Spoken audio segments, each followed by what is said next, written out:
Welcome back to Beyond Religion, X 2 by 2 Stories of Deconstruction, where we talk with people who have left the 2 by 2 church and whose beliefs have moved beyond Christianity and organized religion. I'm joined today by Donna Kennedy. Thanks for being here, Donna. Very welcome. Thanks for having me. Before we, dive into your actual story, could you share where your beliefs stand at the moment, and like how you would describe them? At the moment, I am fairly atheist.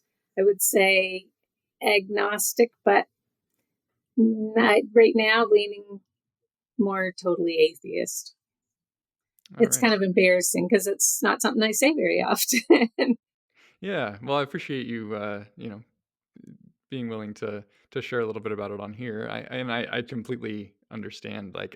It honestly took me years before I used the dreaded A word, even though that's what I was, almost really from the time I left meetings. What is it that has you leaning one way or the other between agnostic and atheist? Well, technically, there's no possibility of proving that there is or is not a God, really. And I mean, unless something big comes up to prove that there is a God, you can't really be 100% sure. But I'm sure enough that the thought of it kind of makes me scoff. So I would say maybe more atheist than agnostic at this point. Yeah, I understand that. I it seems sometimes it depends on the day, whether I'm feeling a little bit more maybe imaginative than another. To go back to the kind of the beginning, can you share a little bit about how you got started in the 2 by 2 church? If you were born in it, if you met it later? I was definitely born in it. I think I was 5 days old when I went to my first gospel meeting. And yeah, I professed when I was 7, just newly 7, actually. Oh, wow. Quite young. Yeah, I wanted to be a good girl and to do the right thing. And of course, always being scared of hell and the devil and all the things that are supposed to be out there waiting to jump on you. Until I guess when I went to university, this is the first time I had any real doubts. I always asked questions, but as long as there were answers, I didn't really care a whole lot what the answers were, as long as somebody knew. But when I went to university, I kind of learned to think, which is kind of anathema to the 2 by 2s. It's not something that is encouraged, right? It was at that point I met my future husband. He did not have anything to do with any religion whatsoever. Very much a bad boy, and whether it was mostly rebellion on my part or just because professing boys were not my friends. and Kevin always was. So when I started going out with him, I was asked to stop taking part.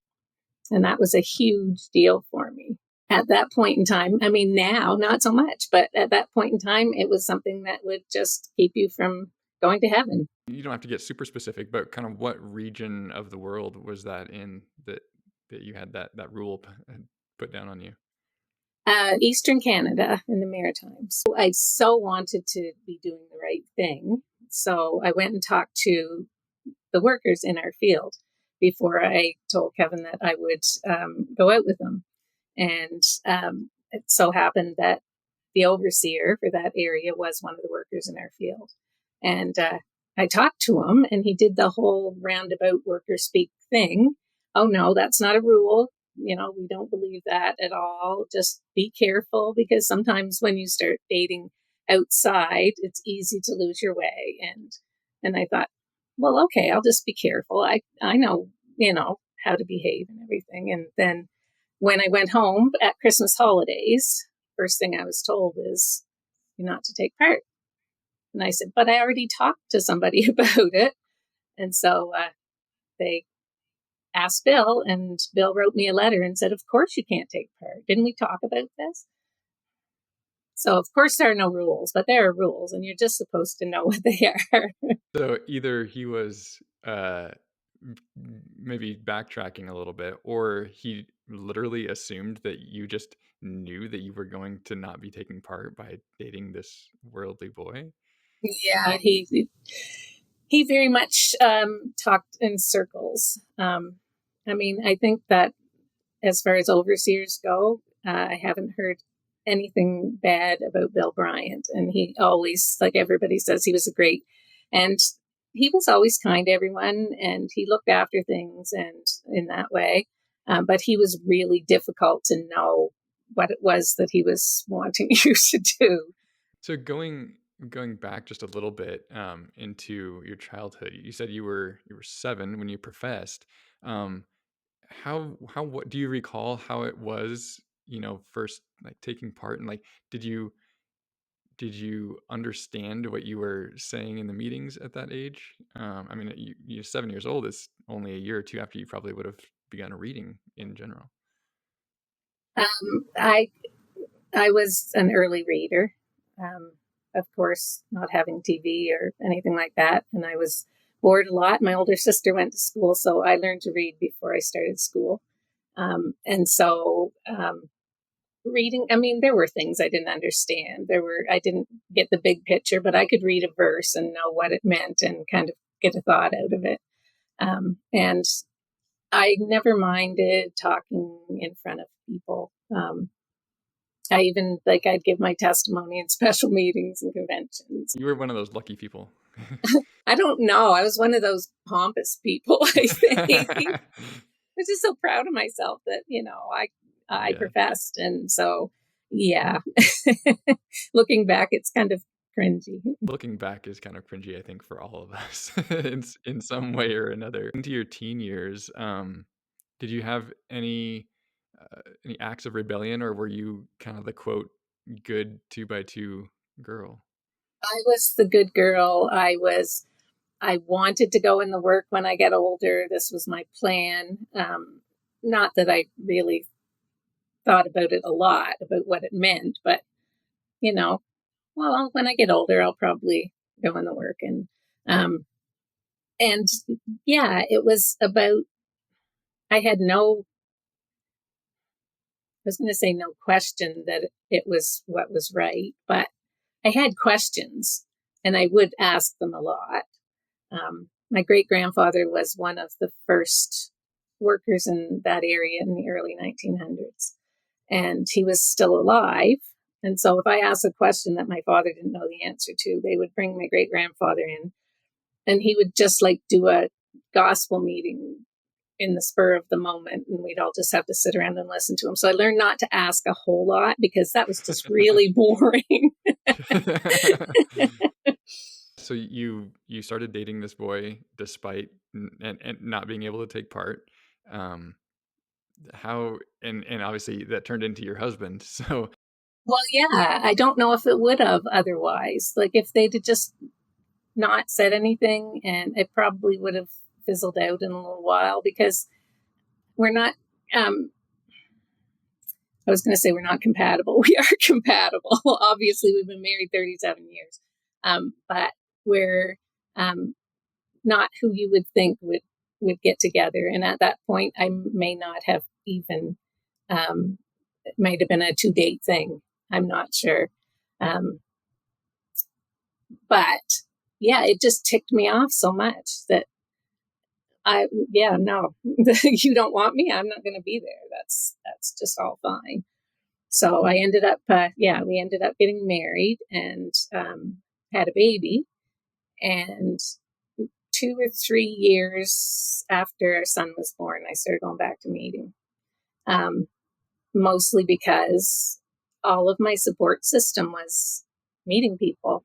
And when you have a baby, a little person, you need all the support you can get. So that was my main thought when I went back. But I thought, well, I'm not going to start doing this again and just do it half ass. I'm going to do it if I'm going to do it.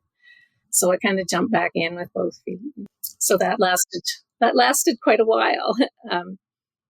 I did have a little, I don't think it was a crisis of faith so much when my son was 8 or 9.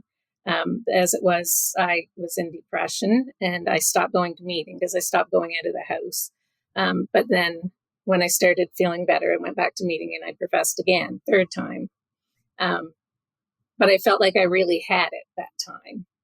And yeah, it was going to work this time. And so, yeah, it worked for another 20 years after that. So each time that you reprofessed, was that at the request or the requirement of a worker? I only ask because, you know, I've heard of people coming and going, and sometimes they are asked to reprofess, and sometimes they just slide back in, and nobody cares. I don't think I ever asked the workers if if I needed to reprofess. I felt like I was out and I wanted to get back in.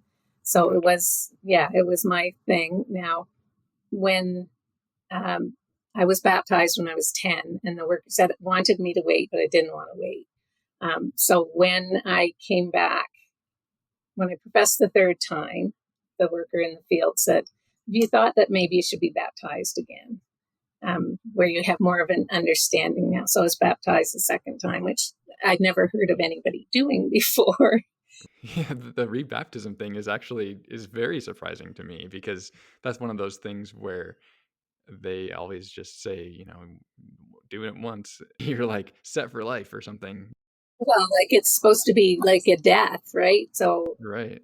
I mean, coming back to life so they can kill you again is. Well, leave it up to the workers to figure out a way to make that happen. So you've got a kid, and you're going back to meetings. Was there any time in there where you had any doubts to yourself about, like, about, you know, what you were believing, or about meetings, or about any of that? Well, as soon as my son was a teenager and he started asking the questions, I really had trouble just saying what I was supposed to say to him, what, because they were all the things I had thought about before, um, and just tried to smash down in my head and not think about them. So there was that.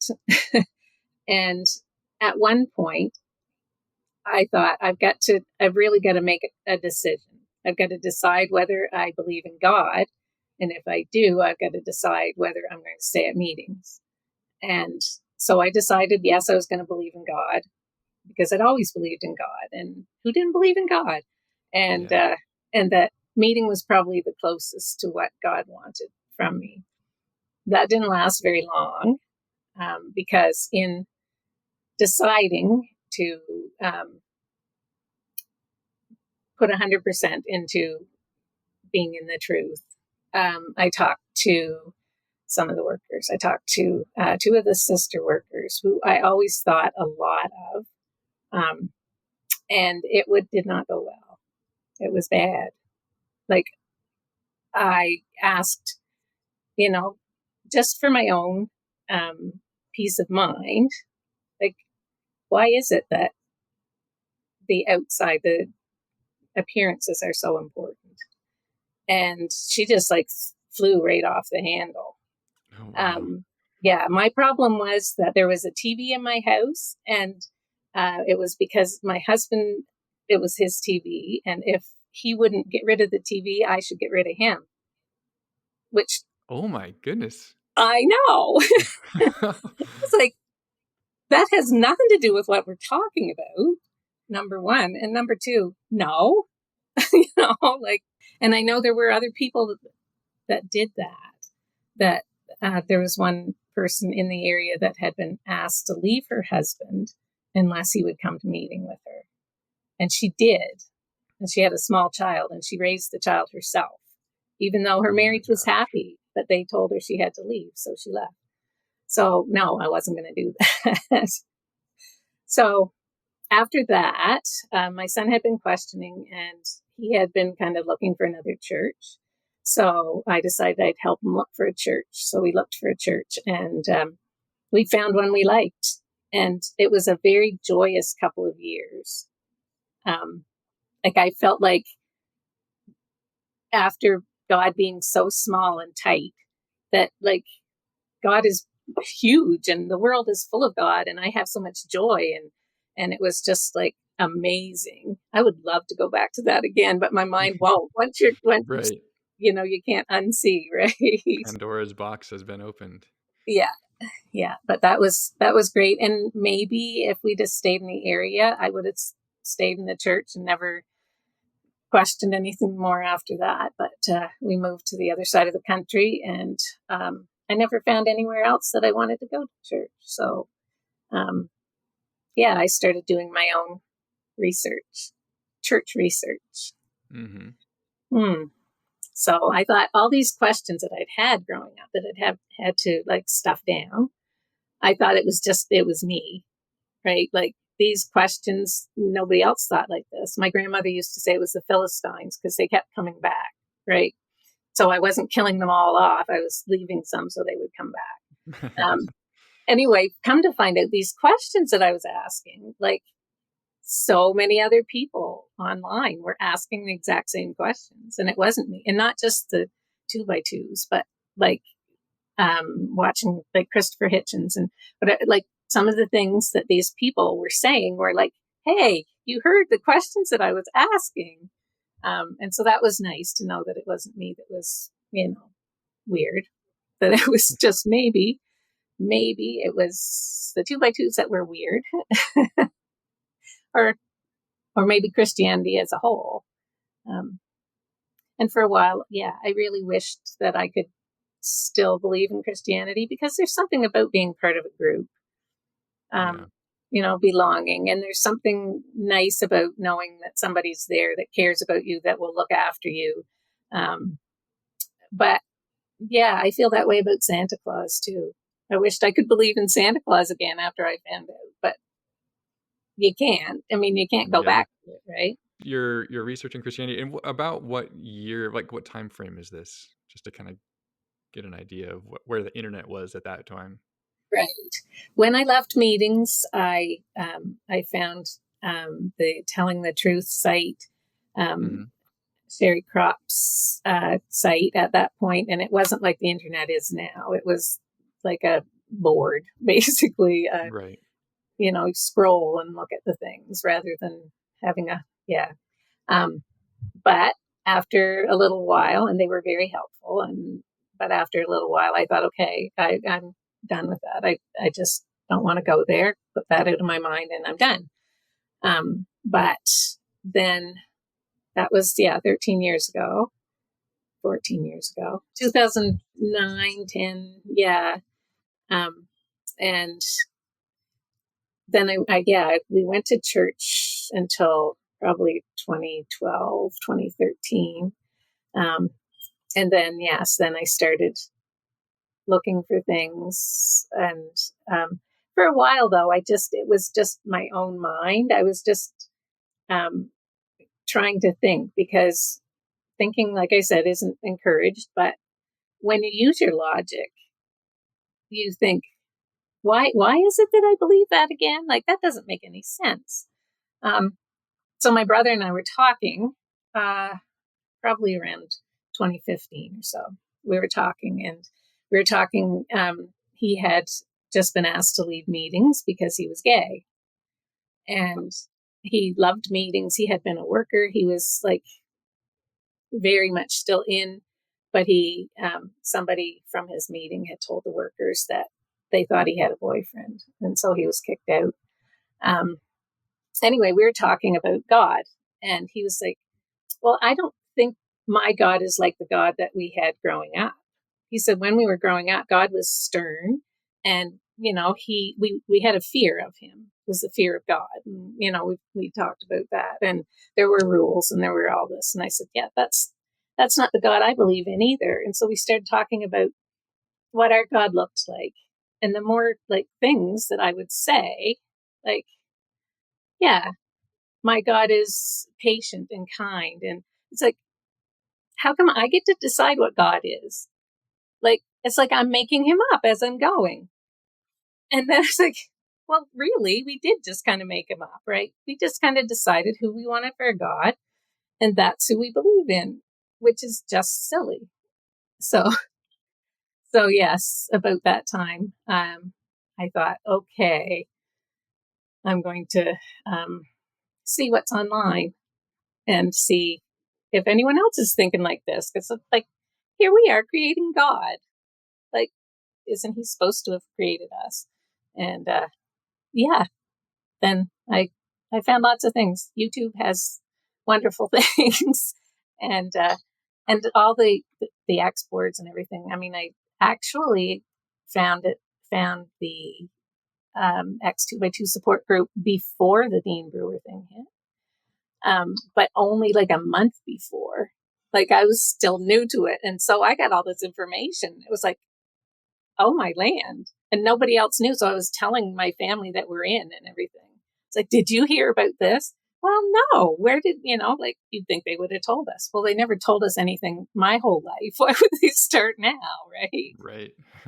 Do you know approximately when it was that you realized that you just didn't believe at all in a higher power? It kind of like crept up on me.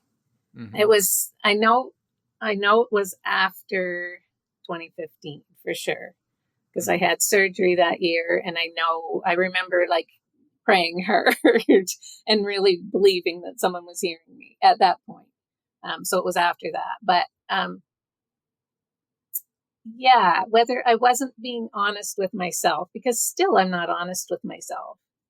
Yeah. Still, when I'm talking to my family or my friends that still go to meeting, I use scripture to argue with them.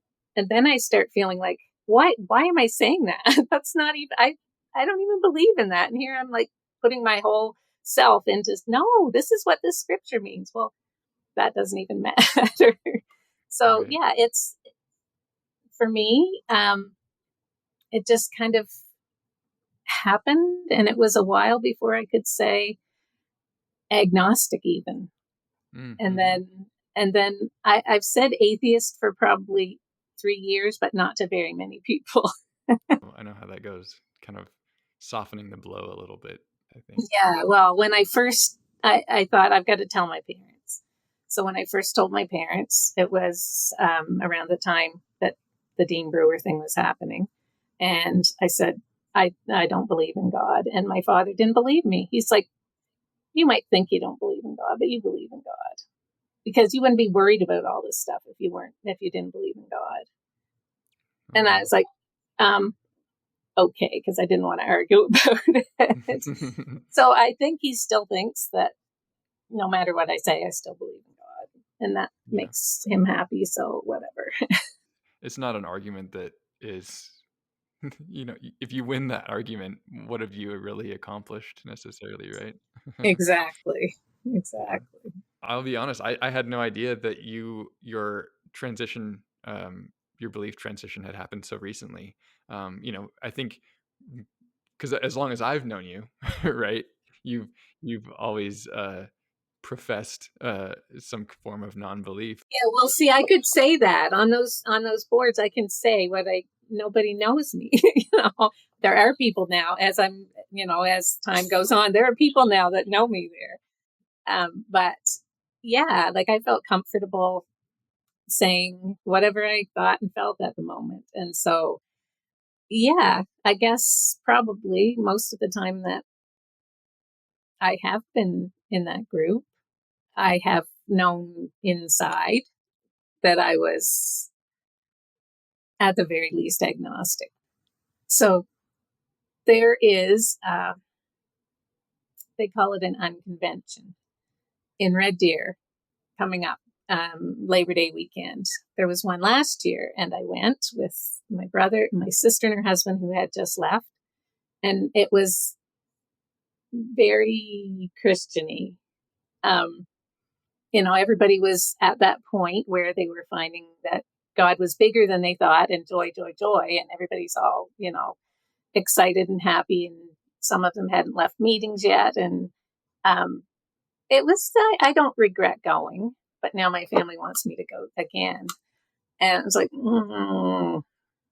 yeah, well, I don't believe like the rest of you guys believe. Oh, there are Right. all sorts of people there. No, there was me and one other lady that didn't believe in God, and there was like 70 people there. So unless they want to come and have me do a presentation on why I'm an atheist and maybe listen to some you know, Neil deGrasse Tyson's view of the universe or whatever.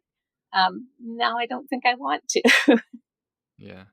So it's still, yeah, um, I still have to be, I have to equivocate on my beliefs because I don't want Mm. my family to think that I don't belong with them.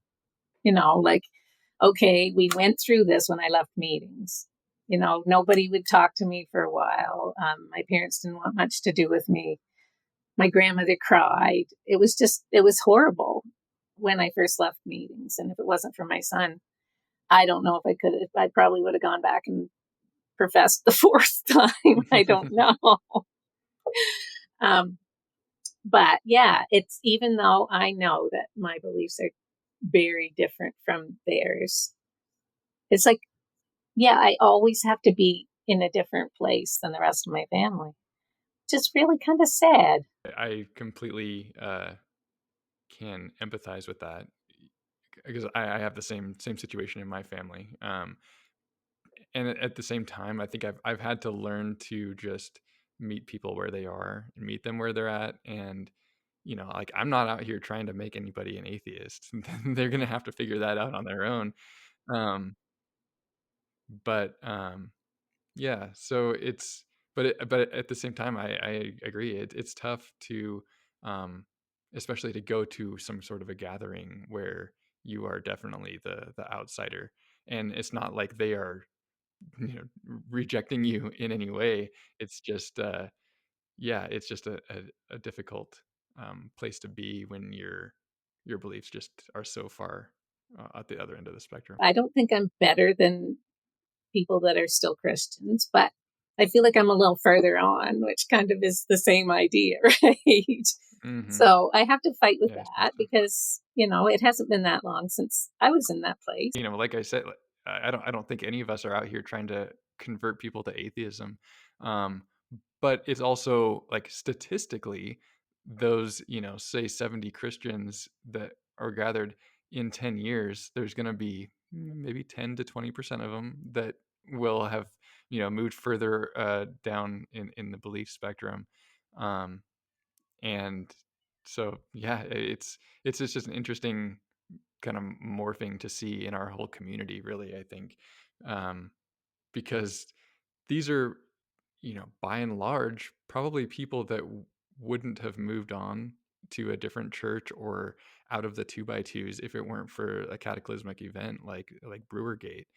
And I don't envy anybody who is trying to figure out what they believe right now. And, they've been kind of ripped out of their existing belief structure in a pretty dramatic and pretty fast way. A lot of times, that they know that they don't want to be a part of this one because it's rampant with abuse, and they acknowledge that the doctrine isn't accurate. But whew, man. But we've been taught our whole life that, you know, worldly churches, you know, we've made fun of them our whole life. And so even to say, okay, I'm going to go check out this church, and in the back of your mind, you're thinking, you know, like, right, they're going to know what they're talking about. So, yeah, I think it's so brave people that do go to another way of worship.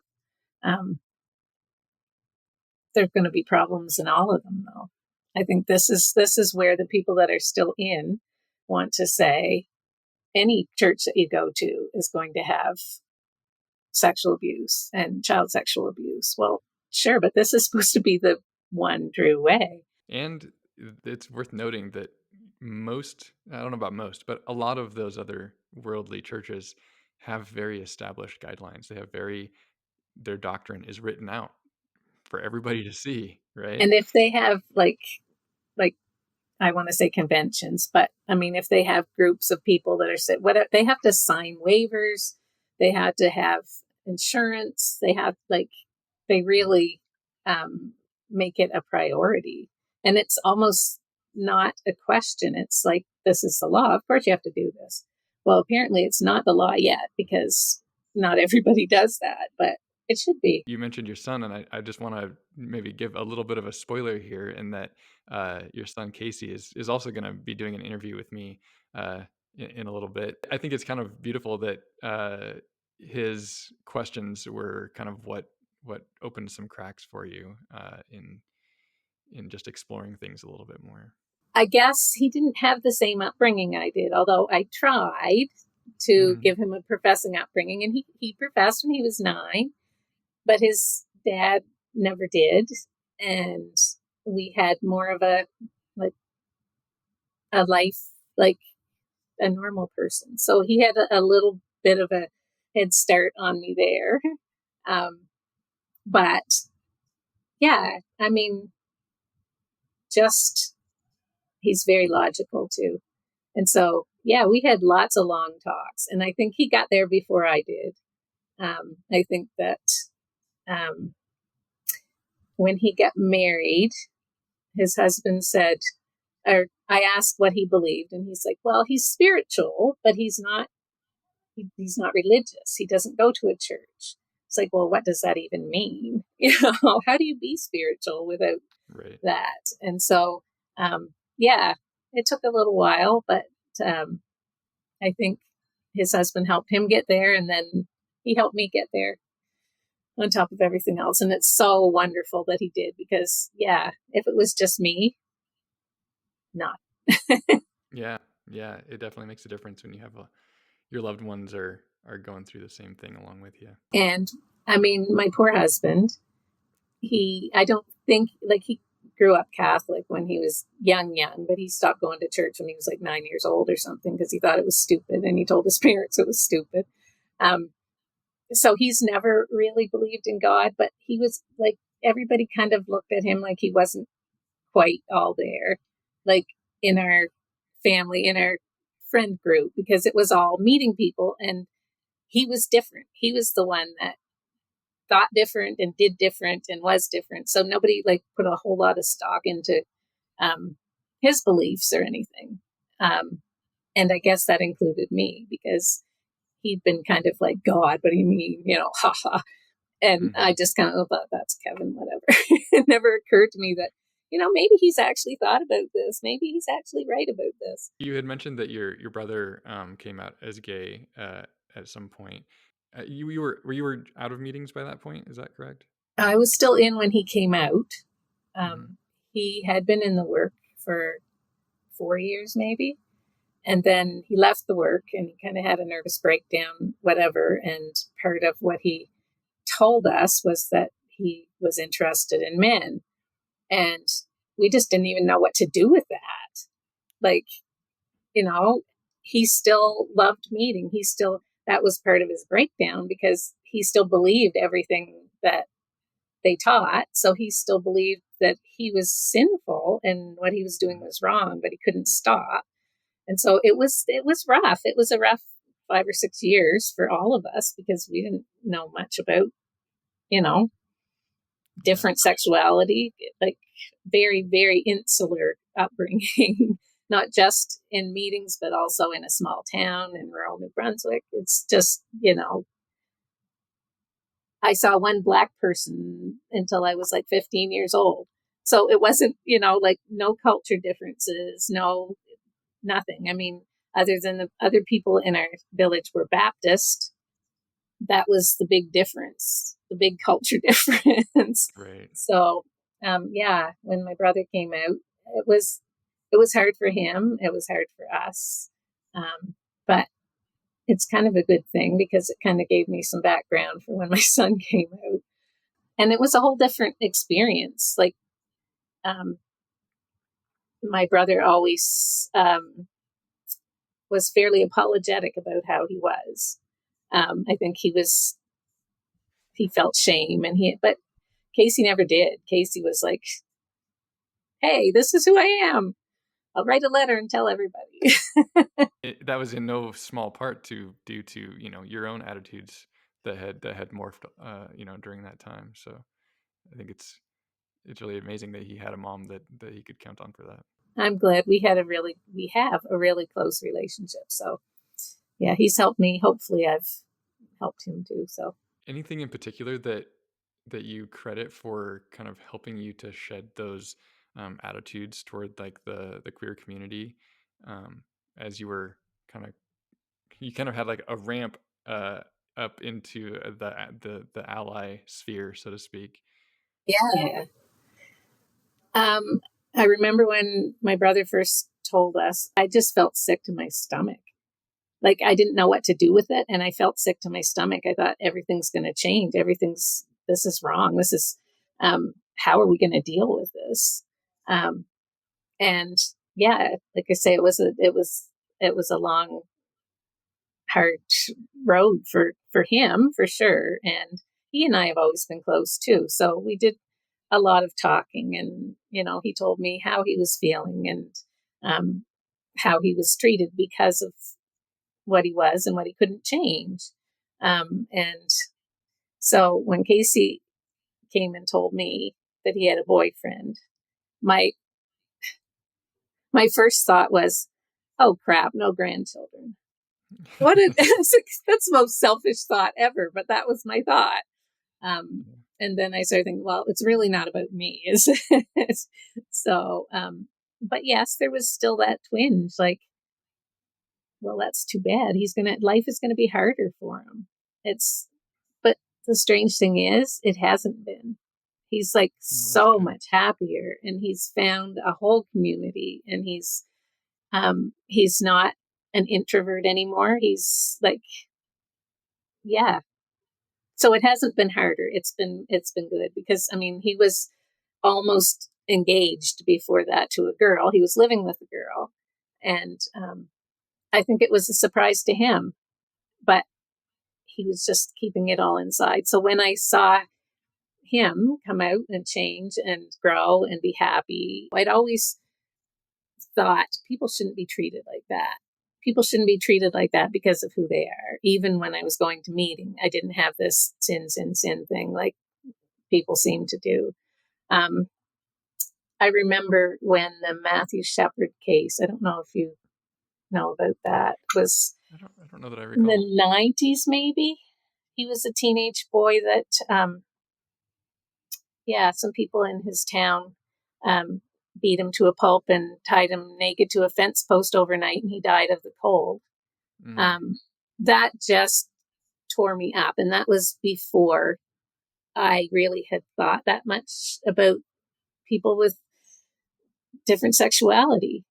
But to me, people are people and everybody deserves empathy and stuff. And when that people do that to other people, like just because they're different, how ridiculous is that? Um, so yeah, that was a change. I felt that as a change in my thought processes, my judgment processes. Things that were planting seeds even before you even really knew it. It's great that it doesn't clash with any ideals that I have now. I wonder if it had come now for the first time, if it would have been different, or if he'd have come out back when I was fully ensconced, how bad it would have been. But anyway, things just worked well. So glad to hear that.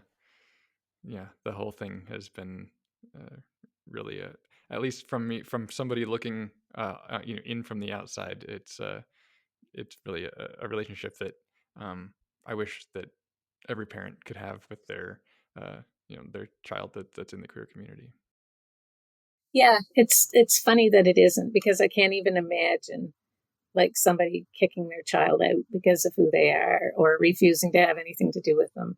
It just as a as a parent, it just feels so foreign to me that anyone could actually do that. But I guess different strokes for different folks.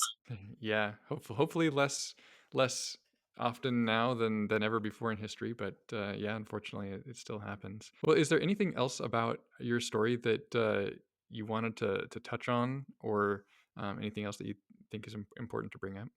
What I have been thinking about lately, I'm not going to give my testimony, I promise. What has been on my mind uh, has been that the atheist community isn't so much a community because it's not necessarily a set of beliefs. It's just the lack of belief in one idea.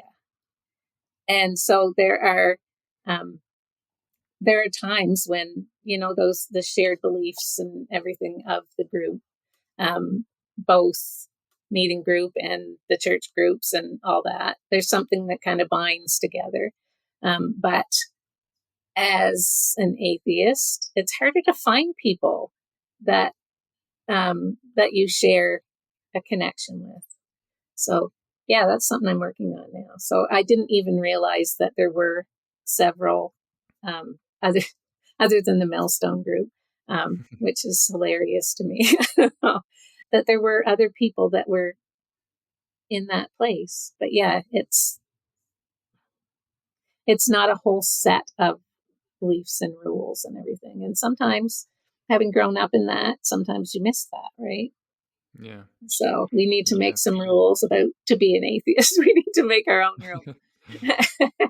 No, let's not do that. I think it's hard, in terms of like a church community, that the only one that I've found that isn't, at least welcoming to non-believers is the Unitarian Universalist churches.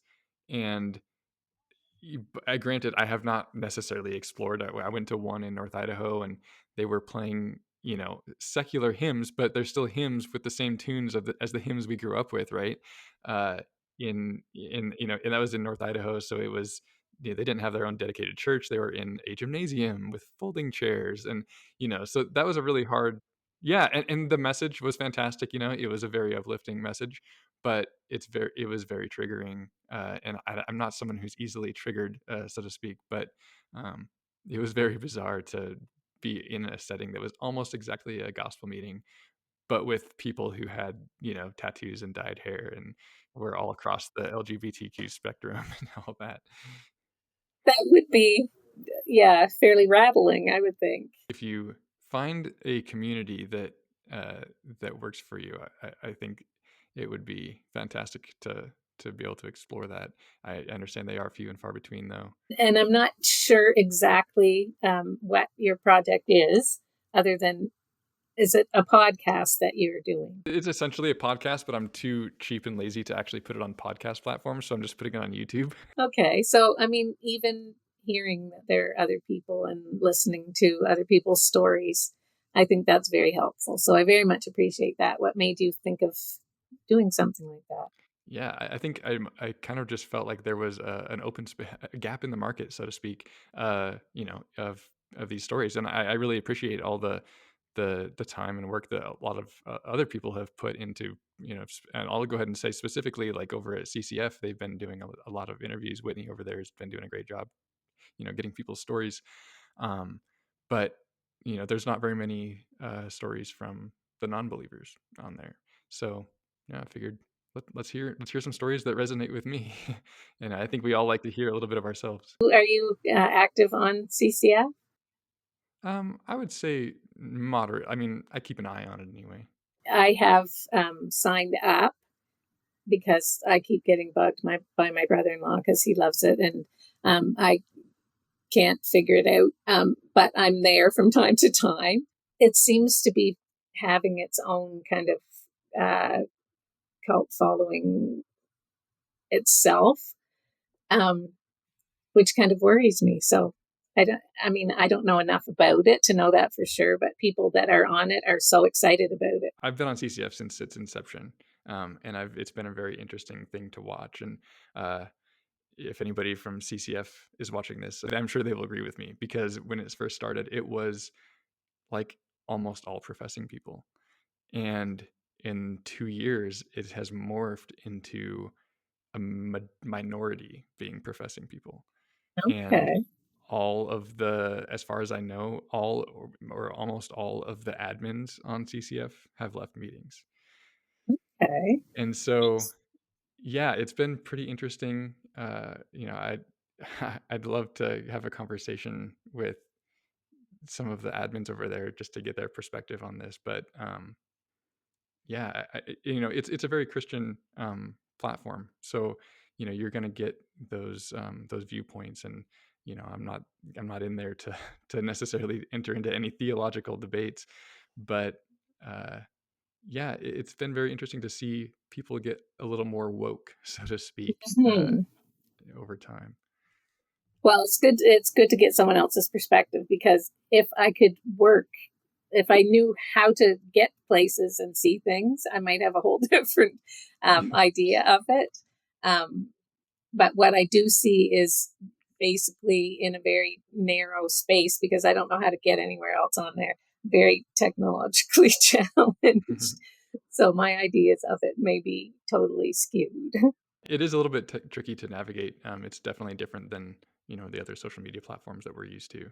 I think it holds an important space in the community, even if it's not necessarily the one that I resonate with personally. Is there anything else before we kind of do a short little wrap up that you think is important to touch on?